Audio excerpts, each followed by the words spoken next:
유엔 총회 참석차 뉴욕을 방문한 이재명 대통령이 어제 동포 간담회를 개최하고 한인들의 목소리를 청취했습니다. 이재명 대통령은 자랑스러운 대한민국을 만들겠다고 말하고 불편한 재외선거 제도 개선을 약속했습니다. 비밀 경호국이 통신망을 교란시킬 수 있는 통신 장비를 발견했습니다. 뉴욕 일원 통신 시스템의 심각한 교란을 초래할 수 있으며 특히 유엔 총회에 위협이 될 수 있다는 설명입니다. 연방 정부가 H-1B 비자 수수료 인상에 이어 H-1B를 악용한 기업에 대한 조사에 착수한다고 발표했습니다. 기업들이 제도를 악용해 미국인 근로자를 채용하지 않는 관행을 차단하겠다는 취지입니다. 지난 5년간 소셜연금 생활비 조정 인상률이 최근 40년 동안 가장 큰 폭으로 인상된 것으로 나타났습니다. 하지만 체감 인상률은 여전히 낮아 산정 방식 자체가 맞지 않다는 지적입니다. 세계에서 가장 널리 사용되는 해열 진통제 타이레놀이 자폐를 유발할 수 있다는 지적이 나왔습니다. 도널드 트럼프 대통령은 임산부들에게 타이레놀 사용을 자제하라고 권고했습니다. 이상은 오늘의 주요 뉴스입니다. 시청자 여러분 안녕하십니까? KBN 뉴스입니다. 제80차 유엔 총회 참석차 뉴욕을 방문한 이재명 대통령이 어제 동포 간담회를 개최하고 한인들의 목소리를 청취했습니다. 이재명 대통령은 자랑스러운 대한민국을 만들겠다고 말하고 불편한 재외선거 제도 개선을 약속했습니다. 이재명 대통령이 뉴욕 한인 동포들을 찾았습니다. 유엔 총회 참석차 뉴욕을 방문한 이재명 대통령 내외는 어제 저녁 맨해튼 지그펠트 볼룸에서 뉴욕 동포 간담회를 열고 우리 재외국민들이 대한민국 국민임을 자랑스럽게, 대한민국 국민임을 당당하게 말할 수 있는 그런 대한민국을 꼭 만들도록 하겠다고 밝혔습니다. 이재명 대통령은 조국이 해외에 나가 있는 국민들을 걱정해야 하는데 재외국민들이 본국을 걱정하는 일이 꽤 오랫동안 있었던 것 같다며 이젠 대한민국이 여러분을 생각하고 걱정하겠다고 밝혔습니다.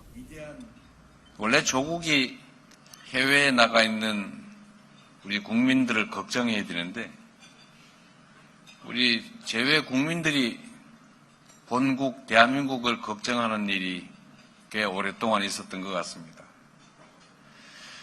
이제 대한민국이 여러분들을 생각하고 여러분들을 걱정하겠습니다. 이재명 대통령은 재외선거 제도 개선도 약속했습니다. 투표하기가 왜 이렇게 어렵냐고 말씀들 많이 하신다며 투표 제도 개선도 확실히 해내도록 하겠다고 약속했습니다. 대한민국 국력이 이렇게 신장했는데 재외 국민들을 포함해서 전 세계 어디에 있든 대한민국 주인으로서의 권력을 제대로 행사할 수 있도록 투표 제도 개선도 확실하게 해내도록 하겠습니다.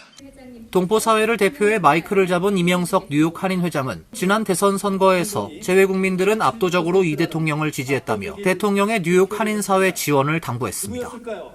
우리 50만 동포사회가 그 경쟁에서 이길 수 있도록 저희 동포사회를 적극 도와주시고 특히 차세대 인재들을 발굴하고 지원하는 데 최선을 다해 주시길 부탁드리겠습니다. 어제 동포 간담회에는 뉴욕 일원 한인 동포 300여 명이 참석했습니다. 어제 뉴욕에 도착한 이재명 대통령은 동포 간담회에 앞서 연방 상하원 의원단을 만나 최근 한국인 노동자들의 조지아주 구금 사태를 두고 미국 전문 인력 비자 제도를 개선할 필요성에 대해 공감대를 나누었습니다. 이재명 대통령은 순방 첫날인 어제 오후 뉴욕에서 영김을 비롯한 연방 상원 외교위 및 하원 외무위 소속 의원 4명을 접견했습니다. 대통령실에 따르면 이 대통령은 최근 조지아주에서 발생한 한국인 전문 인력의 구금과 같은 사태가 재발되지 않기를 바란다고 강조했고 연방 의원들도 비자 제도 개선 필요성에 공감을 표했다고 설명했습니다. 연방 의원들은 양국 정부의 비자 개선 노력이 한국 동반자법의 의회 통과에도 힘이 될 것이란 기대를 표명했다고 덧붙였습니다. 이재명 대통령은 방미 첫 일정으론 세계경제포럼 의장 핑크 회장과 블랙록 자회사인 JIP의 아데바요 오군레시 회장, 김용 전 세계은행 총재와 회담을 가졌습니다. 레리 핑크 회장은 AI와 탈탄소 전환은 반드시 함께 진행되는 것이 중요하고 이는 전 세계가 함께 가야 할 문제라며 한국이 아시아의 AI 수도가 될 수 있도록 글로벌 자본을 연계해 적극 협력하겠다고 밝혔습니다. 이 대통령은 한국의 아시아태평양 AI 수도 실현을 위해 협력할 수 있게 된 점을 환영한다며 긴밀하고 지속적인 논의를 위해 이번 협력 관계를 실질적인 협력 성과로 이어지게끔 하자고 강조했습니다. 레리 핑크 회장을 직접 한국에 초대하기도 했습니다. 비밀 경호국이 통신망을 교란시킬 수 있는 통신 장비를 발견했습니다.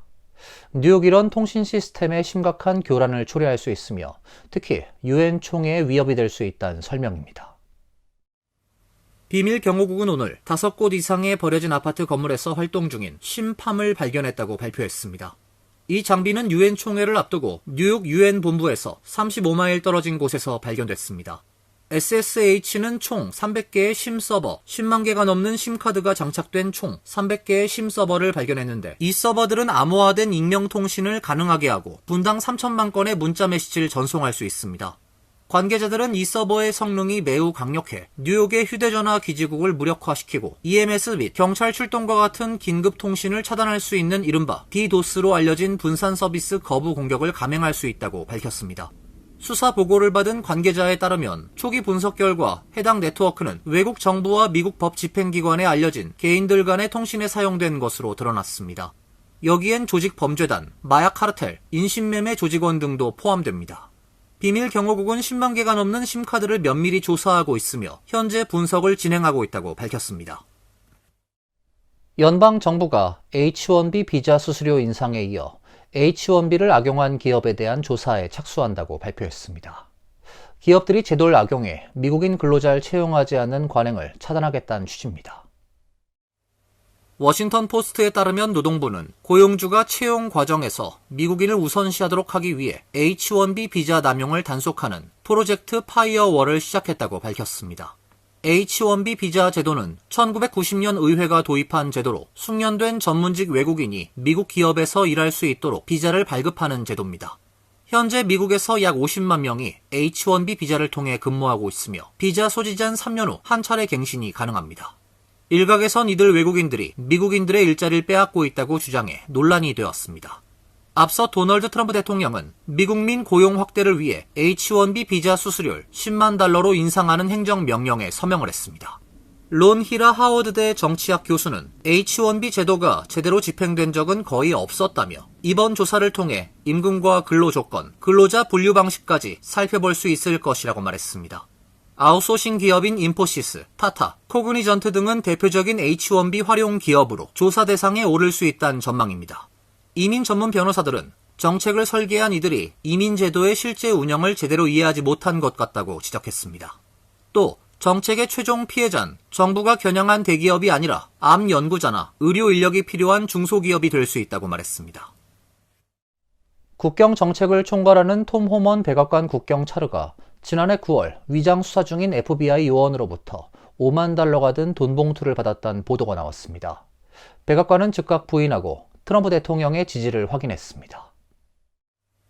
뉴욕타임스는 지난 20일 국경차르 톰 호먼이 패스트푸드 체인 카바의 가방에 담긴 돈을 받는 장면을 FBI 위장 수사 요원들이 녹음했다고 보도했습니다. 뉴욕타임스는 호먼이 사업가로 위장한 FBI 요원들이 국경 안보와 관련된 것을 돕기로 한 것처럼 보이는 내용이 녹음됐으나 도널드 트럼프 대통령이 취임한 뒤 법무부가 사건을 종결했다고 전했습니다. 뉴욕타임스는 에밀 보브 3세, 법무부 차관 등 고위 당국자들이 지난 2월부터 호먼 수사에 대해 뇌물수수 등을 입증할 증거가 충분하지 못하다고 말했으나 수사 관련자들은 충분한 증거를 수집하기 전에 사건이 조기 종결됐다고 말하는 것으로 전했습니다. 캐롤라인 레빗 백악관 대변인은 호먼의 수뢰에 관해 묻는 질문에 트럼프가 호먼을 전폭 지지한다고 강조했습니다. 레빗은 호먼은 결코 5만 달러를 받은 적이 없다며 대통령 선거가 한창 진행되는 시점에 트럼프를 강력하게 지지한 사람을 바이든의 법무부가 공격한 사례일 뿐이라고 말했습니다. 레빗은 대통령과 참모들이 호먼을 100% 지지한다며 그는 아무 잘못도 하지 않았고 용감한 공직자라고 덧붙였습니다. 지난 5년간 소셜연금 생활비 조정 인상률이 최근 40년 동안 가장 큰 폭으로 인상된 것으로 나타났습니다. 하지만 시니어들의 체감 인상률은 여전히 낮은 수준인데요. 산정 방식 자체가 맞지 않다는 지적입니다. 비영리단체 시니어 시리즌스 리그는 내년도 소셜연금 생활비 조정이 2.7%에 이를 것으로 예상했습니다. 이렇게 되면 최근 5년간 평균 생활비 조정은 4.6%에 이르게 됩니다. 1985년 5.7% 이후 가장 높은 수준으로 최근 5년간 인상폭은 지난 40년 어느 때보다 컸다는 의미입니다. 하지만 높은 인상률에도 시니어들의 체감 인상률은 여전히 낮은 수준입니다. 모틀리 풀의 설문조사에서 절반 이상이 2024년과 2025년 소셜연금이 생활비 상승을 제대로 반영하지 못했다고 답했습니다. 조정치 산정 방식 자체가 시니어의 실제 지출 구조와 맞지 않는다는 지적도 있습니다. 사회보장국은 지수 산정에 도시임금 근로자, 사무직 노동자, 소비자 물가지수를 사용합니다. 하지만 시니어는 젊은 근로자와 달리 주거비와 의료비 비중이 높고 교통비와 교육비 지출은 적은 수준입니다. 전문가들은 고령자 소비자 물가지수가 더 적합하다는 지적입니다. 이 수치를 적용하면 2024년 인상률은 3.2%가 아닌 4%, 2025년은 2.5%가 아닌 3%가 됩니다. 따라서 최근 소셜연금 인상은 시니어 체감 물가에 비해 작아 실질 구매력이 줄어든 셈입니다. 하지만 소셜연금을 올리면서 사회보장 신탁기금의 재정 고갈 문제를 앞당길 수도 있다는 우려도 커지고 있습니다. 현재 신탁기금 고갈 예상 시점은 2034년으로 2019년 전망보다 1년 앞당겨졌습니다. 세계에서 가장 널리 사용되는 해열 진통제 타이레놀이 자폐를 유발할 수 있다는 지적이 나왔습니다. 도널드 트럼프 대통령은 임산부들에게 타이레놀 사용을 자제하라고 권고했습니다. 트럼프 대통령은 어제 로버트 F. 케네디 주니어 보건복지부 장관, 마티 마카리 FDA 국장, 제이 바타차리아 국립보건원 원장, 메흐멧 오즈 건강보험서비스센터장 등이 참석한 가운데 기자회견을 개최하고 타이레놀 복용은 자폐증을 유발할 수 있다고 밝혔습니다. 트럼프 대통령은 타이레놀 복용은 좋지 않다며 고열이 심한 경우 등 의학적으로 필요하지 않은 여성들은 임신 중 타이레놀 사용을 제한할 것을 강력히 권장한다고 말했습니다. 트럼프 대통령은 케네디 장관은 나와 함께 이 문제를 정치 최전선으로 이끌었다며 우린 훨씬 더 많은 것들을 알고 있다고 말했습니다. 월스트리트저널은 이번 발표로 제약사 캠뷰를 상대로 줄 소송도 잇따를 전망이라고 보도했습니다. 2022년 이후 J&J와 캠뷰를 상대로 아세트아미노펜이 자폐증이나 주의력 결핍 과잉행동 장애를 유발했다는 혐의로 500건이 넘는 소송이 제기됐지만 법원은 그동안 대부분 근거가 부족하다며 사건을 기각했습니다.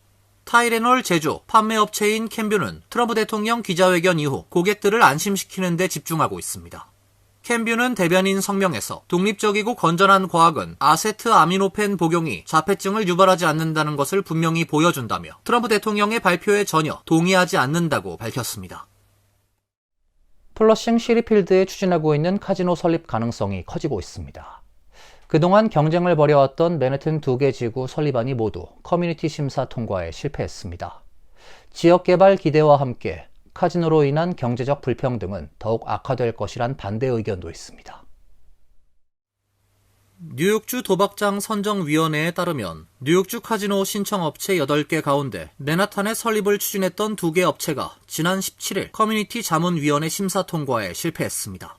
따라서 퀸즈 플러싱 시리필드 주차장 부지에 추진하고 있는 메트로폴리탄 팍 카지노 개발안의 승인 가능성이 높아지고 있습니다.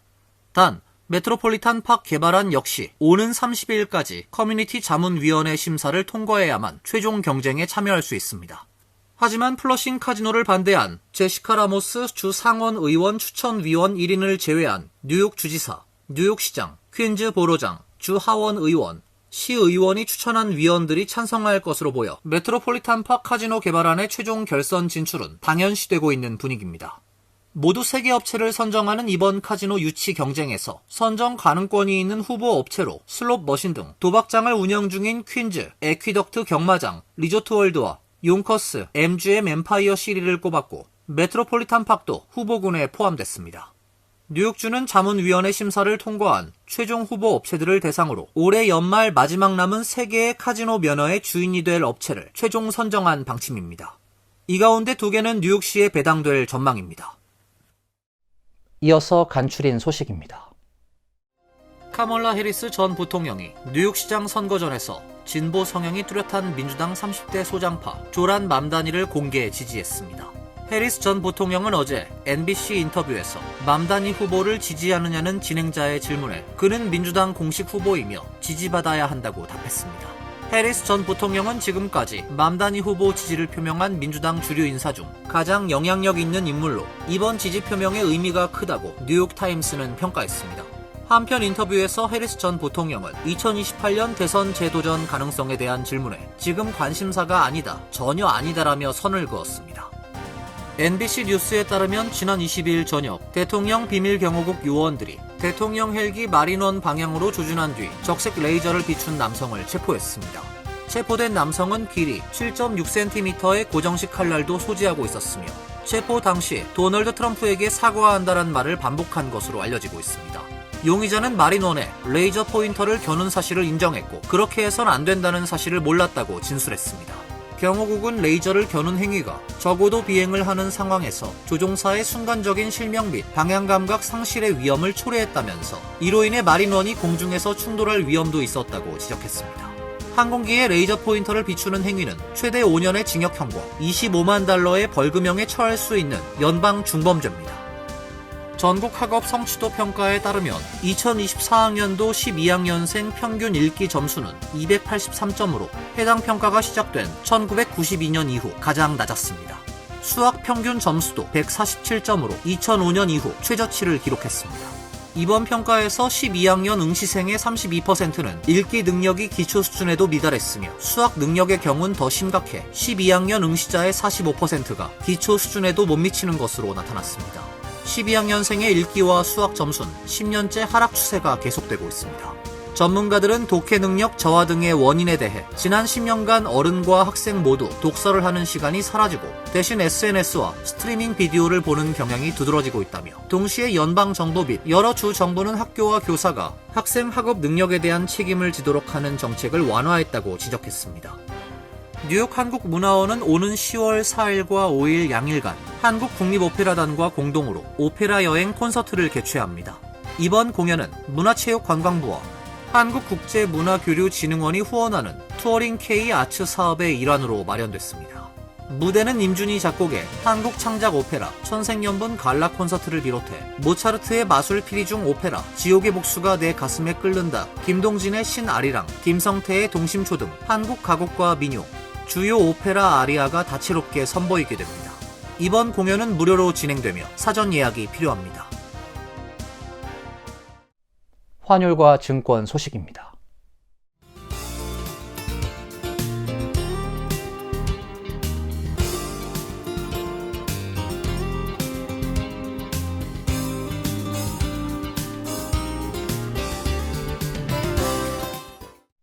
이어서 날씨입니다. 내일은 흐린 가운데 비가 내리다 그쳤다를 반복하겠습니다. 낮 최고 기온 77도, 섭씨 25도, 밤 최저 기온은 67도, 섭씨 19도로 예상됩니다. 목요일도 흐린 가운데 몇 차례 소나기가 내릴 것으로 예상됩니다. 금요일은 대체로 흐린 날씨가 예상됩니다. 이상으로 KBN 뉴스를 마칩니다. KBN과 함께 즐거운 시간 되시길 바랍니다. 위 동부 최대 한인방송 KBN이 제작하는 KBN 뉴스는 웹사이트 mykbn.com 그리고 유튜브와 페이스북에서 다시 보실 수 있습니다. 좋아요, 구독, 알림 설정은 뉴스 제작에 큰 도움이 됩니다.